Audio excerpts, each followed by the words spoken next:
La secció de jocs del Tatano és una secció que surt a cada número del Tatano, de fet des del principi del Tatano, i és una de les seccions que més agrada als nens perquè bàsicament es tracta de jugar, de fer entreteniments, que desenvolupin certes capacitats bàsiques d'aquestes edats, no? Percepció visual, buscant objectes, amagant cosetes o coses més d'orientació espacial.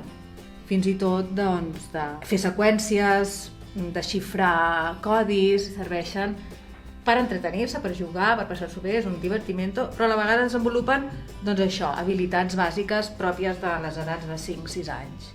A vegades no penses que és impossible que tot el que pretenem que surtin aquestes pàgines hi càpiga? La majoria de vegades ho penso, però al final sempre acaba cabent. I més coses. I més coses encara, perquè jo tinc una mena d'horror vacuis amb els jocs, no sé què em passa. Què fas? Un cop reps el guió? O sigui, què és el que fas primer? Un plantejament de la situació? Sí, faig un plantejament dels espais que necessito pels diferents jocs. I llavors ja començo a esbossar.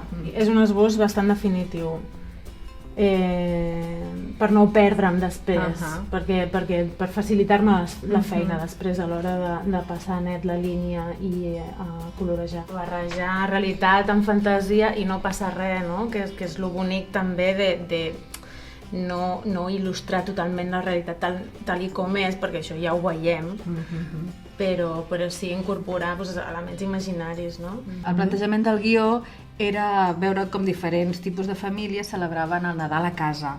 Una família més tradicional, una parella, crec que homosexual, una colla d'amics, uns avis... I fins i tot el repartidor que treballa la nit de Nadal. Sí.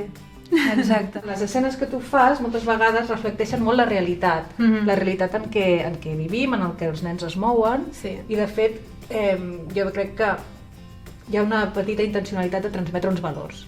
Sí que hi és, perquè jo crec que tenim el deure, sobretot els que treballem amb infància, de retratar la realitat que és, no? Que estem en una societat diversa, fer que aparegui la diversitat de gènere, la diversitat de raça, de cultura, diferents realitats, no? Perquè és això el que es troben els nens a l'escola i a casa.